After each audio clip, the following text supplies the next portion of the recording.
Hello, everybody.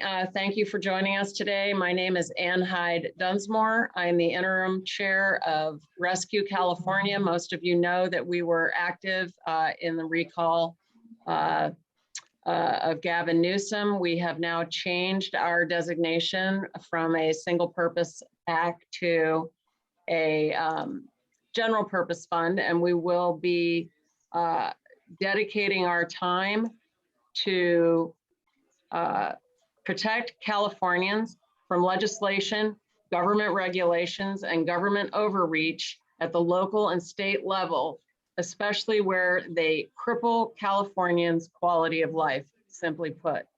The purpose of this organization is to educate, and we do not endorse any specific elections or candidates. Any comments made by the participants in this call are their own and do not represent the position of our organization. That being said, I have several people who worked with me long and hard and strong and are honorary co-chairs of our effort moving forward. They are Erica Caius, Angela Marston, and Mark Kloss. Also on the call with us today is Dave Gilliard, who was our general consultant during the campaign. And he will be starting off our call today to discuss polling that we did post-election. Dave, I'm just not going to say anything else. I'm going to hand it straight over to you. Thank you for being here, everybody. I just want to say that our focus moving forward will now be on issues over party and solutions over politics. Dave, over to you. Okay, thank you, Ann. Thank you, everyone, for being here. You know, when we started the recall process and throughout the recall process, our own polling and all the public polls were pretty consistent, and they showed that enthusiasm for voting among voters in California who were Republicans outstripped the Democrats and the independents by a large margin. Some of the polls showed up to 30% difference in enthusiasm for voting. Dave, I don't know if everybody else can hear you. Is everybody, can I just see? It's hard to hear, okay. but I didn't know if it was me because I'm in the pub. Okay. Anyway, go ahead. So we also saw throughout the process in public polling and our own polls that just under a quarter of Democrats and about 50% of independents were leaning towards voting yes on the recall. The third thing that we saw throughout was that the Republican replacement candidates were virtually unknown to the broader electorate, at least until Larry Elder joined the race and began his TV advertising. Now we know from both the private and the public polling that things changed dramatically for the recall when the governor was able to shift his campaign message away from his own record, away from a defensive record, and towards attacking unpopular positions taken by the leading Republican candidate. And I think that that's pretty much not something we needed to test in our own polling. We knew that was happening. We felt it was happening. Our volunteers felt it was happening on their phone calls. We knew what was going on out there, and we saw a real shift once the governor's advertising changed to attacking as opposed from being defensive.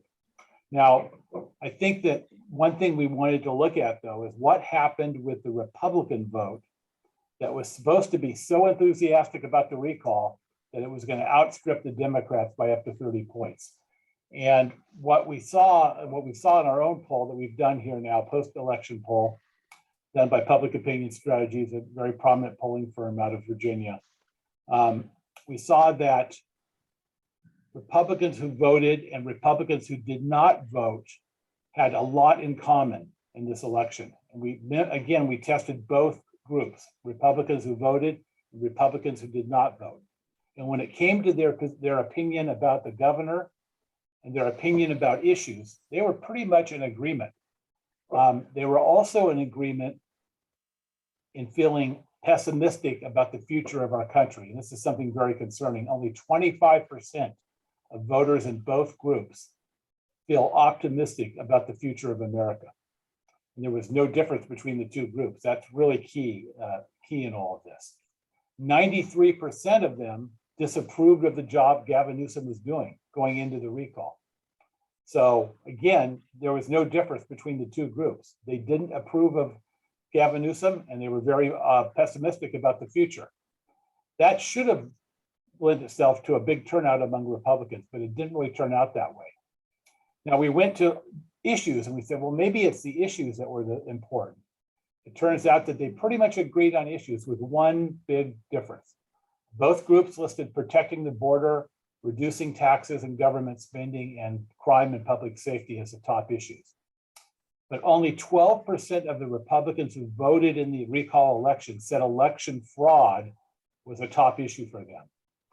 21% of the voters who did not vote, of the Republicans who did not vote, said election fraud was an important issue for them. So that's a place where we saw a real difference between the two groups.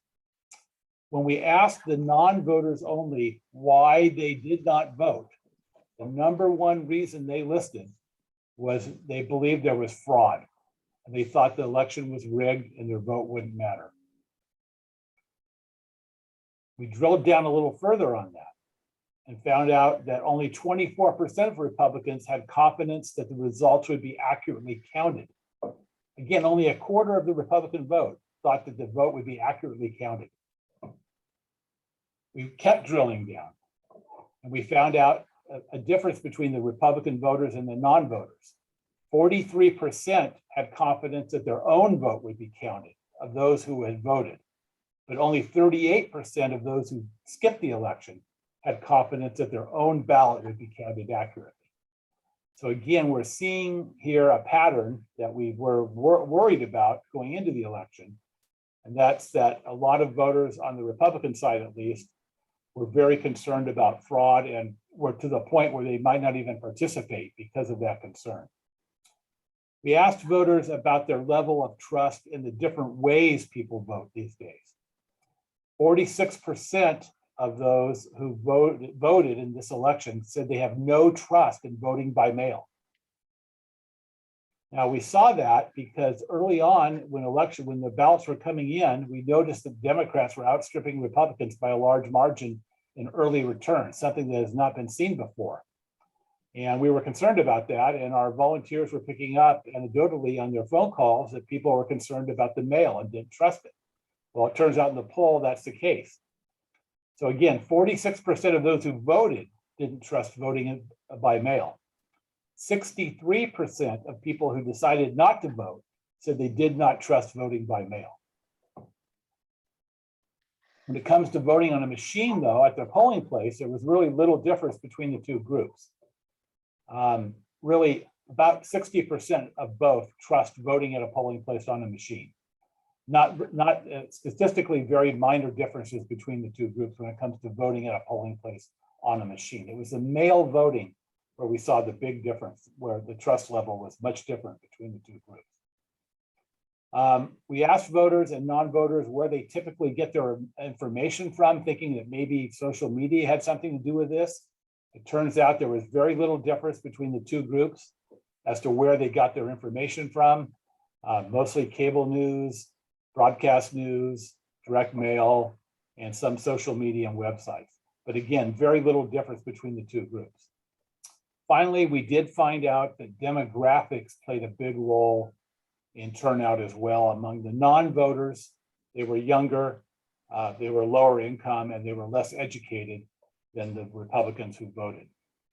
So the things that were really concerning, I think, to me and to those of us that have looked at this poll is that there is a large percentage of Republican voters who, for whatever reason, no longer trust voting by mail and don't even trust that their vote will be counted accurately wherever they vote.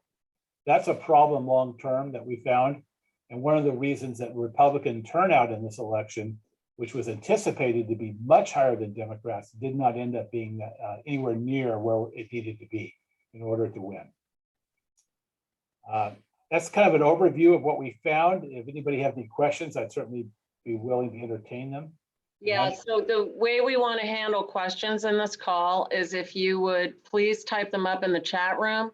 We'll take them in the order that they came, and I can call on you to pose a question yourself, or I can just do it for you. Are there any questions of Dave on the polling results?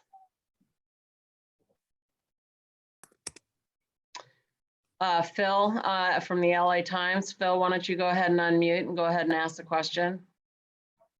Yeah, hi. No, I mean, voter doubts about the integrity of the elections also played a pretty significant role in Georgia, right? With the Senate races there, and it hurt the Republicans. And I guess my question is, do you think the party itself is basically shot itself in the foot? I mean, not the party, but Trump and his supporters casting doubt on the integrity of the presidential election and all the other elections, and basically turned off their own supporters. Well, you're right. In Georgia, we saw the same phenomenon in Georgia. It is a problem. I think Republican candidates going forward in the future would be well advised to not talk about voter fraud and talk about the integrity of elections, and stick to issues that voters care about. We saw what they were in this poll, and they were consistent between both groups. We know what they were thinking about, and we know what they're thinking about going in the next election cycle as well. So I agree. I think it's a problem long-term for the party, for the Republican Party. They continue to question the integrity of elections. I mean, I think, how do we rebuild that trust? I think it's important not just for the Republican Party, but for the general well-being of our society to have people trust the elections. I mean, any ideas about how we rebuild that trust? Yeah, and I think again, it's going to be up to the candidates to do that, and I think it's not just a Republican problem. I mean, the candidate in Georgia for governor who announced today, Stacey Abrams, she's questioned the outcome of her election ever since that day, and I don't think she ever conceded herself. So I think it plays at both parties, but I think most recently we know that it's been an issue on the Republican side, and it needs to be corrected. There's no doubt about it. We're going to have a hard stop at 3:30. Dustin wanted to know if we would be able to share crosstabs. Do you want to be more specific, Dustin? What you're looking for? Yeah, I just want to know if you can share like the breakdown of demographics of how people were polled and that sort of thing that would traditionally be related to the poll. Yeah, we can certainly send out some of that. It was an equal number of voters and non-voters on the Republican side, and sample size was 600. And I can send you some other information, but for the most part, it was a poll that was done for the real purpose to compare the two groups of voters, non-voters and voters on the Republican side. I think in the future, Dustin, also, we will be looking for the same information. I mean, we were appreciating a very solid level of support in the no party preference category as well. And we were also appreciating up until mid-August, a fairly large number of Democrats voting for the recall. So there's a lot of research to be done, but I think key for us was trying to figure out how best to communicate with people. Clearly, we had a very different governor because of the recall. And I don't think if I had said to any of you that he was going to be spending $80 million of campaign funds to save his governorship, you wouldn't have believed me. So I think we accomplished a lot. We're going to talk about that in a few minutes. Are there any more questions? Angela, we'll answer yours at the end. I want to just sort of take the time to deal with press calls if I could right this second. Any other questions for Dave on the polling? Okay. Basically what I've introduced already to all of you. And again, I want to say that this call is being recorded. And that we will be putting a number of things up on our website, rescuecalifornia.org. And I think that what I'd like to focus on before we move to Mark Kloss's interest, which I think we all know what that is, and then we'll go to Erica Caius and then close with Angela Marston, is the extraordinary length of time that this governor has appreciated executive power. I will go ahead and call that a power grab. We will be shining the spotlight in the future on a lot of other issues having to do with the supply chain, gas prices, which are up almost 50%, which are a new list that we're on, worst in the nation.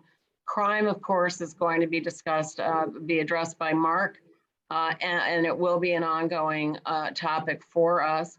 Energy, electricity has been up over 9% in San Francisco alone. Food costs are up over 14%. We still have the highest poverty rate in the nation. And someday we might even get an answer on how they are fixing the problem at the Employment Development Department and recovering the billions of dollars lost in that particular scandal. What we will always want to explore what led to these problems that we are having, how can they be fixed, and most importantly, how do we make sure it never happens again? So my topic today is Newsom's executive power grab. His emergency executive power has shaped the lives of Californians for nearly 2 years now and has affected over 400 laws and regulations. He has cited a possible surge in COVID cases and short staffing at hospitals, and has now extended parts of his emergency order through March of 2022. This has been an amazing source of funding for his campaigns and his wife's charity. He has, during the pandemic, he has largely ignored the role of the executive under a government of separated power. We do not do that right now. So how do we change back from being, we need to know when he plans on changing California back to a democracy from a dictatorship. His insistence on keeping executive has exposed him to pay to play awards of no bid contracts. United Health donated $250,000 between 2018 and 2021. He awarded roughly $500 million in no bid contracts to United Health and their subsidiaries. In the interest of time, I'm not going to run through the whole list, but you've all read about it. And I think we need to make sure that he knows that we all know that this is happening and not acceptable. His own Health and Human Services Secretary, Dr. Mark Galey, stated that the governor's office and the state health officials do not have a case, vaccination, or hospitalization thresholds that would determine when the emergency declaration could be listed. Gavin Newsom must define when he will return our state based on whatever numbers restore it back to a democracy. Again, I'm not going to go through this. A lot of states have relinquished, have done away with executive order for now. But at this point, and again, in the interest of time, and I introduce our co-chairs, Mark Klaas, founder of Klaas Kids and father of Polly Klaas, who was kidnapped and murdered.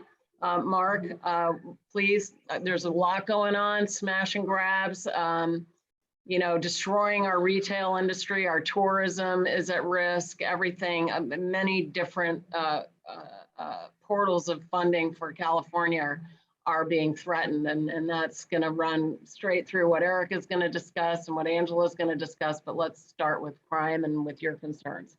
How do we get back to where we were? You took us to a great place on crime, and now it's all gone. Yeah, well, thank you, Ann.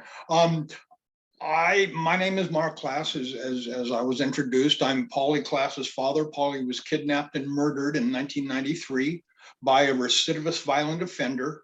And that's about the time it became completely obvious to me that a primary duty of government is public safety.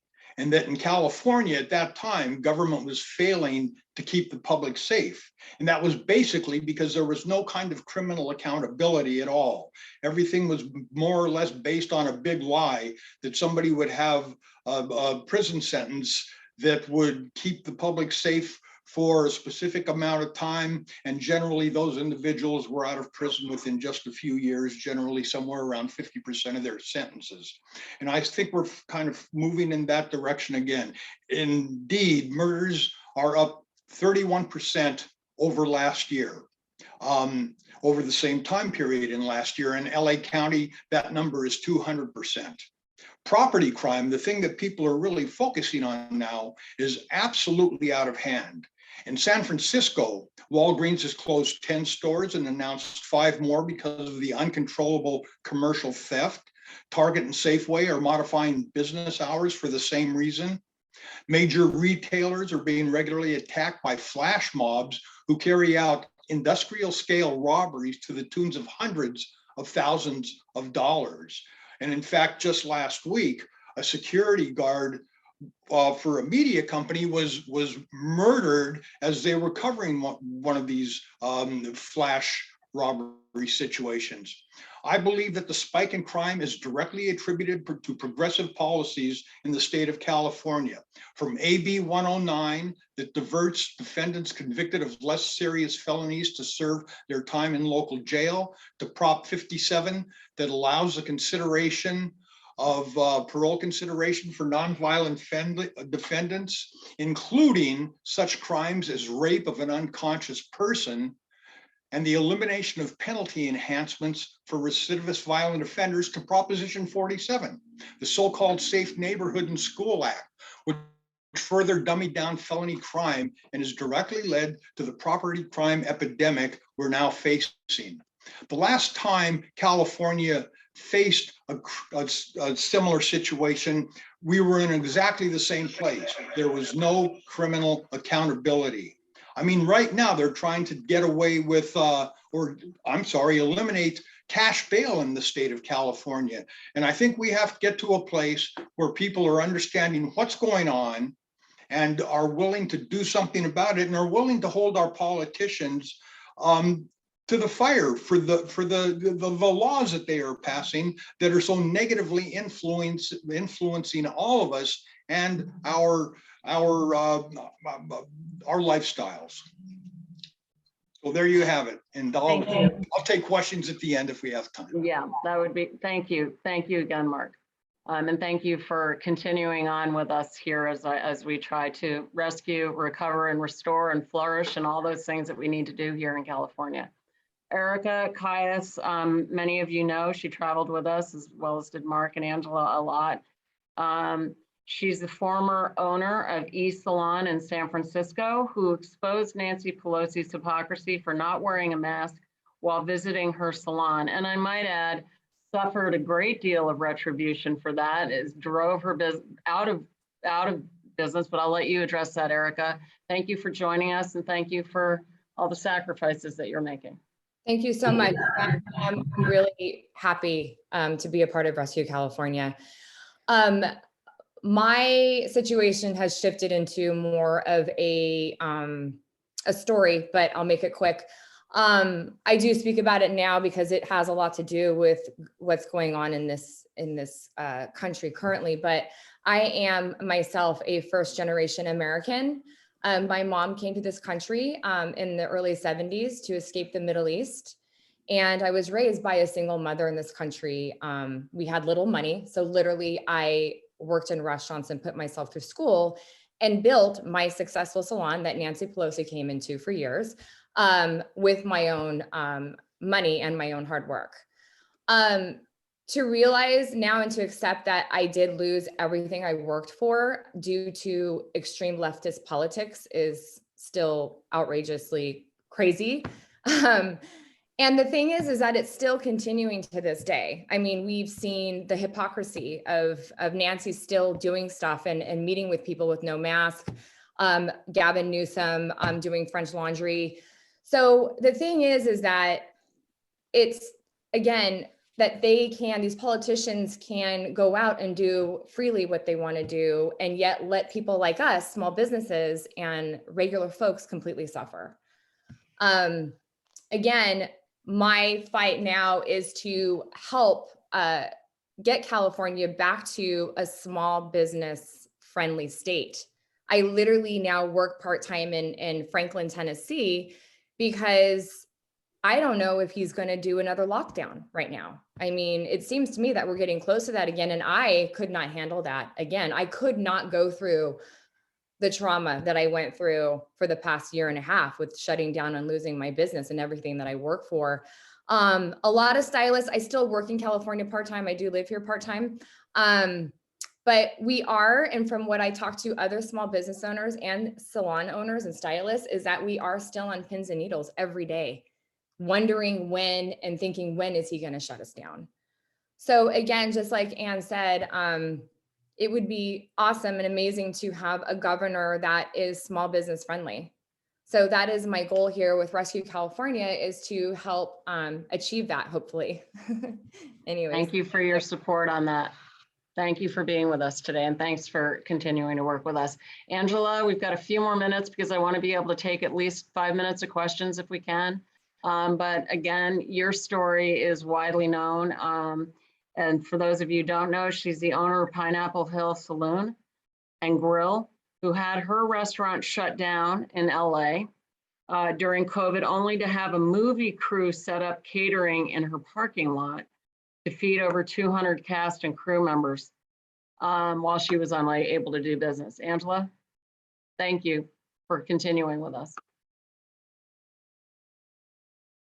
You're muted. You're muted on.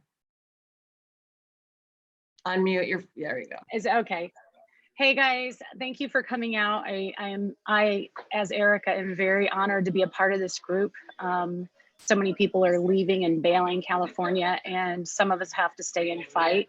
And I appreciate the news people that are here and wish everybody happy holidays. That's why I have the stockings. But after my video went viral, I wasn't political before. I was an independent. I'd never been political. I jumped into trying to be an advocate for the working class, because I totally feel that this is a class war, in particular with small businesses. As Erica was saying, they've literally made it impossible to survive. 1/3 of the restaurants have been closed. And LA, by the way, is one of the largest counties that has the most women-owned and minority businesses in the country. And we are now facing vaccine mandates, which are cutting people's businesses in half. People are still 100,000 or more behind on rent. They're only still alive because of the rent moratorium. Governor Newsom gave $35,000 to businesses. So I talk to business owners every day, and part of being Rescue California for me is being an advocate for the small businesses, which is being an advocate for the working class person, because literally the middle class and lower class is being shut out. And who supplies those jobs in that community field? That's the small businesses, and we need help. And so I'm hoping that my efforts with Rescue California will hopefully make some big changes and spur a movement in the middle and working class, which, by the way, everybody needs, right? You need the police officers who unfortunately have been let go recently because of the vaccine mandate. You need the restaurants to employ the local people. So like Erica said, she can work to accomplish her dream. I moved to California as a single mom. I too took everything I had and had my pub and worked very hard to have it. And it is a struggle every day to be here. So I just appreciate the news even paying any attention, because there are so many voices out there that need to be heard, the middle and the working class. And I hope I can provide that perspective and make a difference in changing policy, hopefully. Okay, thank you very much. And again, thank you for staying with us and joining us as we move forward into a very important year, 2022. We can take questions now for a few minutes. I don't see anybody in the chat. Okay, Angela, what COVID protections in, oh, this is, see, Phil, is that you? Do you want to go ahead and ask that question? Yeah, I'm sympathetic to Angela's plight. I just really curious what you think, what COVID protections, if any, should be in place as far as mask wearing and vaccinations, especially when it comes to restaurants and bars. That seems to be one of the business areas that are just been hammered by the pandemic. Thank you for asking. They have been hammered, and with these mandates, it's going to be even worse, because most of them are not blessed to have the patio that I have. I have a gigantic, huge patio. All my staff wear masks. The majority of them are vaccinated or they have an exception. I personally have done a lot of research and on a system, which is an FDA approved bipolar ionizing air system that I spent $20,000 to put in my place. I wrote a letter to all the councilmen and the board of supervisors before they voted on the vaccine mandates for small businesses. I showed them the BPA rating. I showed them the research from an independent lab that said it kills COVID 98.99% of the time in the air. As far as all viruses, basically it's what a prenatal unit has. For me, I just called a health certification company to get certified inside, and they will monitor my air every single day for the next every month, basically. And I'm trying to get an exception with the city. And I feel the city owes it to the small businesses to think outside the box. Like, we cannot be dividing our community. It puts the employees at risk. We already have chicken wing cafe down the street. 2 guys go in with a gun, they hold it down very low, and they rob people as they're eating. Employees are threatened. And then they said basically that they didn't, because Channel 7 brought this letter up to them because none of them read it. So they brought it up to one of the board of supervisors, and she said they had considered the air system I had, but they didn't think the small businesses could afford it. Well, can they afford $25 an hour for security? No. Can they afford to turn away 40 to 50 people, which is what's happening at Denny's and all these bars at night? They're turning away a lot of people, and that's business lost.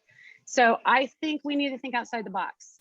I think there needs to be grants, and that the small businesses, even if we do a test run with 7 businesses, I already did it, and see if that works, to give them an option, because these businesses are going to go under. They're already struggling before these mandates. They're already 100,000 behind. And when the moratorium comes up, they're really in trouble.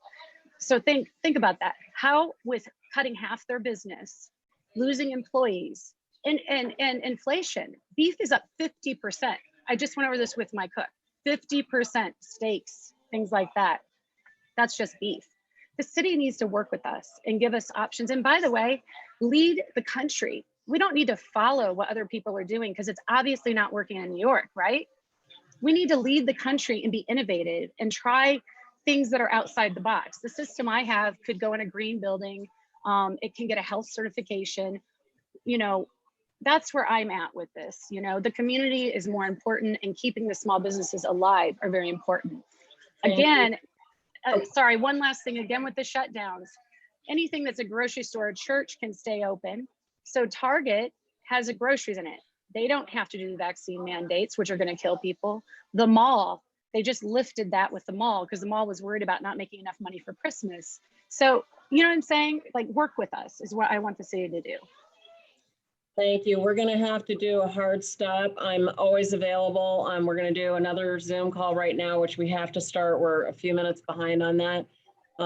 If any of you have any other questions, I think most of you have my email address, and I would encourage you to, my cell phone, give me a holler, and we'll be happy to take more questions. I don't see any more in the chat room. And I do want to thank everybody for joining us today. And if I could get my panelists to sign into the other phone call, that would be great. All right, everybody. Thank you so much. Bye. Thank you. Have a great day.